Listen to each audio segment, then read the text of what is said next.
4 rounds at 147 pounds. You see our tale of the tape. Cade Howell versus Christopher Wingate. Howell 10 years younger at age 24. Knock down my opponent while always thinking about defense. Round number 1. Purple trunks for Cade Howell, teal trunks for Christopher Wingate. Snap jab immediately from Howell. I'm sorry, I almost cut you out. I'm seeing some Roy Jones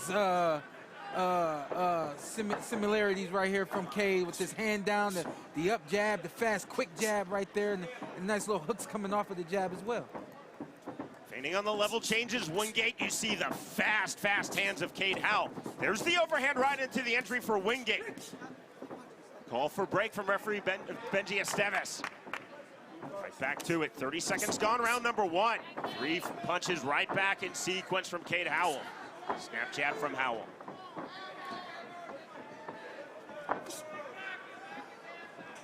Immediately, Showtime Sean, you see that hand speed of Cade Howell. Absolutely, you see the hand speed, and that's classic Roy. You know, the jab coming from the waist is classic Roy. Not everyone can do it. Right now, Cade proving that he can make that happen, but you wait to see Christopher just start to turn it up. This is only the first round, but as he turns it up, I want to see how Cade reacts to that. Small cut outside of Wingate's right eye.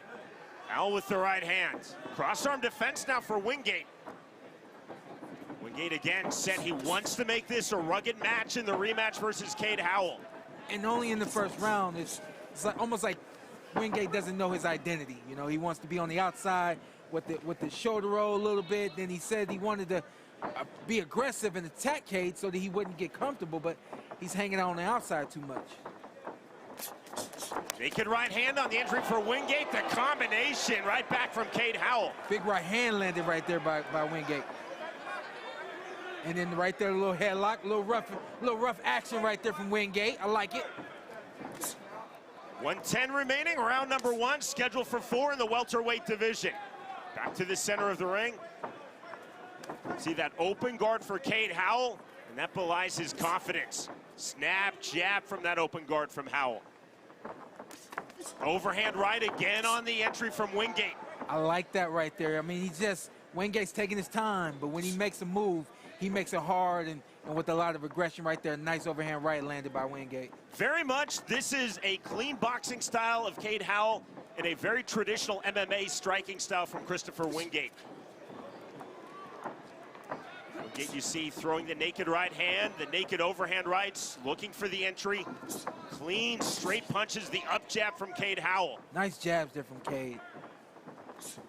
My concern about Cade is your exit strategy. What is your exit strategy at this point? Against Wingate, you can't pull straight back with your hands down. That's where he can land. Wingate coming forward. That was clever to the body. That landed from Wingate. Howell right back just before the bell. Next stop, round 2. Come up very quickly. Round number 2. A tight striking guard for Wingate. See that fast open guard from Howell. Shades of Roy Jones Jr. indeed for the fighter, just like Roy Jones Jr. himself. Howell from Pensacola, Florida.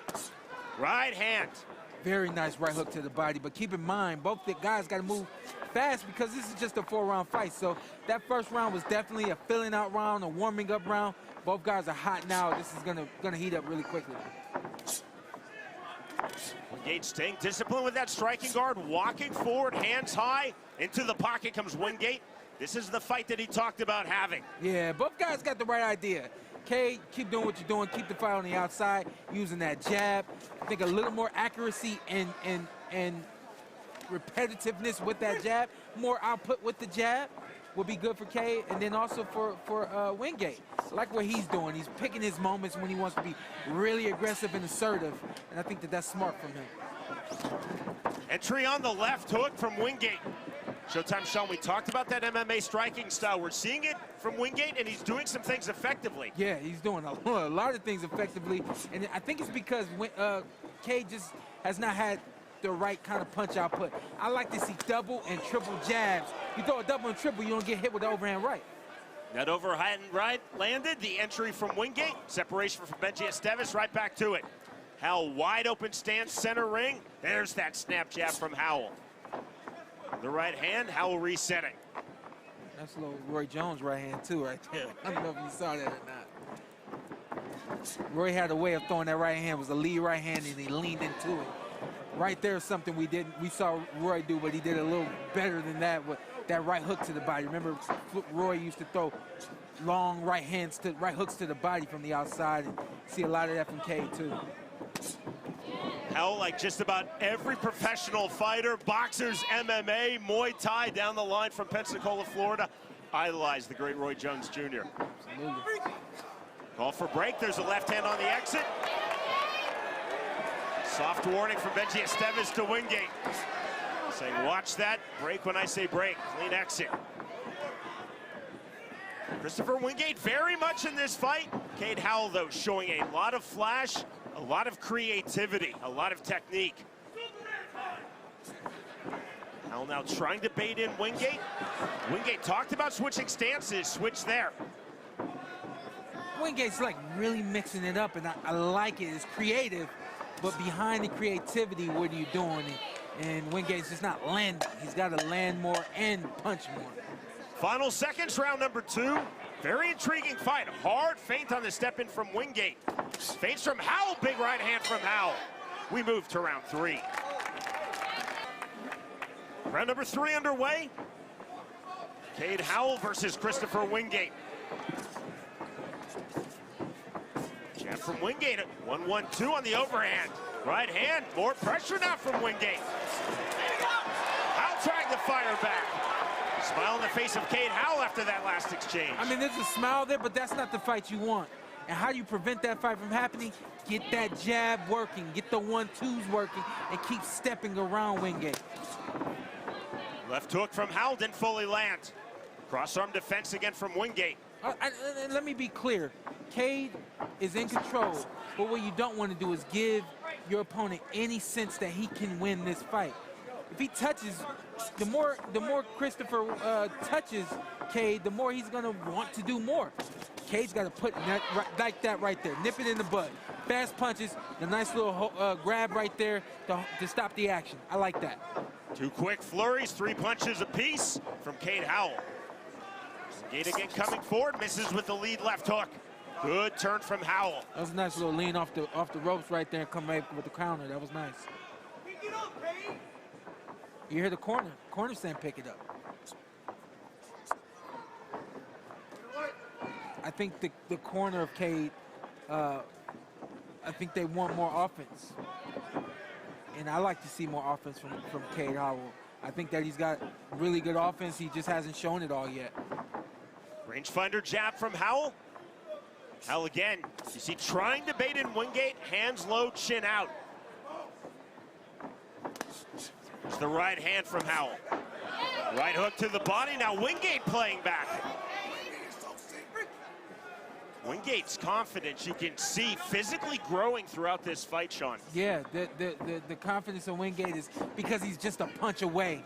And the more you allow your opponent to stay right there just a punch away, the more they're gonna wanna press on and make that punch land. And that's why Wingate is still in there, because Howell has not given him a sense that he can't hit, that he can't do anything with him.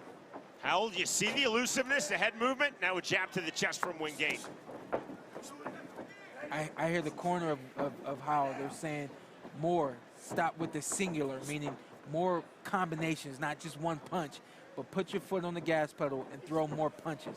The volume of Howell, which was outstanding in round 1, has really dropped down measurably here in round number 3 as Wingate lands that big jab. Closing stages of the 3rd round. Howell trying to stay elusive on the outside, throws that jab and lands it.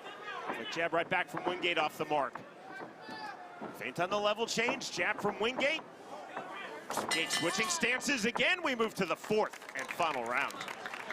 Benji Esteves brings both fighters together, 4th and final round. Slight awkward pause. Esteves looking for them to sportingly touch gloves. Yeah. It eventually happened. He definitely, Christopher came out with a lot of momentum, and it was halted very quickly. So let's see what he decides to do, if he's going to pick that back up. Again, in our fighter meeting, Christopher Wingate said when he fought Cade Howell in Wingate's pro boxing debut November of last year, and Howell TKO'd him in round 3, Wingate said, I tried to make it a boxing match. I'm going to make this rugged, rely more on my MMA style. And Wingate very much in this fight here in round number 4, although Cade Howell has definitely had his moments, definitely shown some flash, some real technique. Wingate is in the fight. I have not given him any of these rounds because he's just hasn't had the work rate, punch output that Cade has had. However, I do believe that Wingate is strong enough to finish this fight very strong and do something to worry Cade in his corner.